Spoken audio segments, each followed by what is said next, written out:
నిదానంగా రాయి యమునా, గాలంతా కమిలిపోయింది. నేను మీకు చెప్పాను కదండి, ప్రాణం పోగానే తిన్నగా వచ్చి అక్కయ్య మెడ మీద తిష్ట వేసింది. అది చనిపోయిందని నీకెవరు చెప్పారే? అక్కని చూస్తుంటే దయ్యం పట్టినట్టు కనిపించట్లేదు.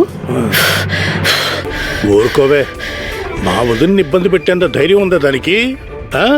అదొక పెద్ద దురదృష్టవంతురాలు. అది మన ఇంటికి పట్టిన అపశకునం. మరిది గారు, మీకొచ్చిన తిట్లన్నీ తిట్టండి. దాన్ని మీరు వదిలినా నేను వదలను. మీరెంత క్రమశిక్షణతో ఉంటారు, ఎంత పద్ధతిగా ఉంటారు. ఆ సక్కు మీ కాలి గోటికి సరిపోదు వదినా. ఆ శివప్ప ఉమా భేదవాళ్ళైనా మీరు జాలిపడి కనికరం చూపించారు. ఆ సక్కుని మీ కోడలుగా చేసుకున్నారు. కానీ వాళ్ళకి ఆ యోగ్యత లేదు, అర్హత లేదు. మీరు నిదానంగా ఆలోచించి మాణిక్యాన్ని కోడలుగా చేసుకుంటే మీరు ఎటువంటి ఆందోళన లేకుండా చాలా ప్రశాంతంగా ఉండేవారు. బాబాయ్ చెప్పింది 100% నిజమమ్మా. నేనొకటి చెప్పనా? మాణిక్యం ఇంటి కోడలు అయ్యుంటే బంగారం పెట్టుకోవడానికి ఇప్పుడున్న భోషాణం సరిపోయేది కాదు. బంగారు నగలకు ఒక భోషాణం, వజ్రాలకు ఒక భోషాణం, రత్నాలకు ఒక భోషాణం కొనాల్సి వచ్చేది. ఆ సంబంధం చేసుకునుంటే ఇంటిల్లిపాది సంతోషంగా ఉండేవాళ్ళం. నేను చెప్పేది వినండి వదిన, ఇప్పటికీ సమయం మించిపోలేదు. మీరు ఆజ్ఞయిస్తే మాణిక్యం దిగంబర్రావుల పెళ్లికి వెంటనే ముహూర్తం పెట్టించేస్తాను. వదిన, మీరు గనక అన్నారంటే నేను ఇప్పుడే బ్రహ్మంగారి దగ్గరికి బయలుదేరతాను.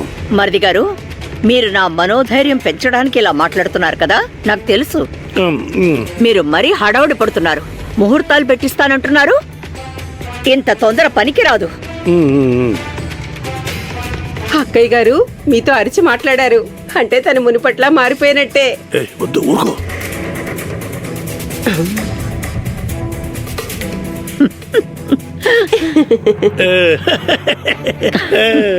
పెద్దమ్మ గారు, బాబా గారు మిమ్మల్ని వెంటనే ఆశ్రమానికి రమ్మన్నారు.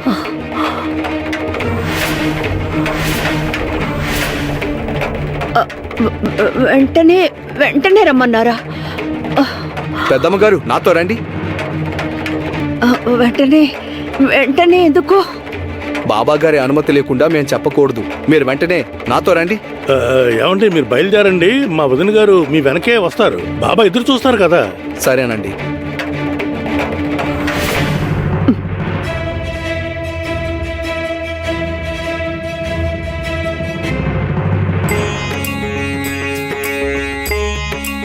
పాండురంగా, ఆయన గారిని సరైన సమయానికి ఇక్కడికి రప్పించావు.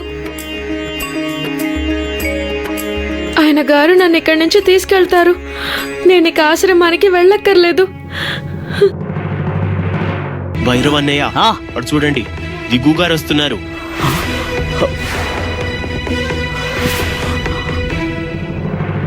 బాబా గారు చెప్పింది మీ అందరికీ గుర్తుంది కదా.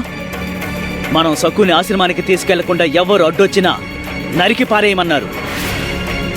దిగు అయినా వాడి బాబైనా నరికి పారేయమని చెప్పారు. వీరుళ్ళ సక్కుని కాపాడడానికి వస్తే వాడిని చంపి పారేద్దాం.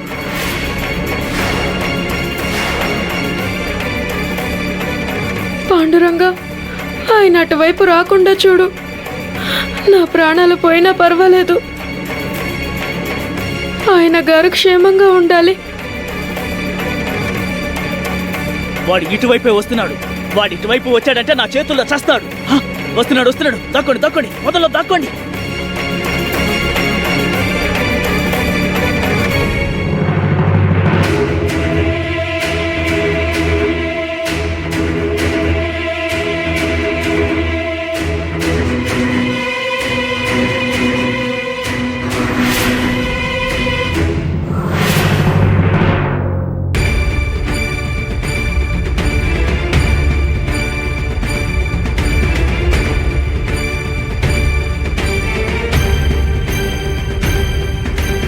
అమ్మా, నువ్వెందుకిలా భయపడుతున్నావు?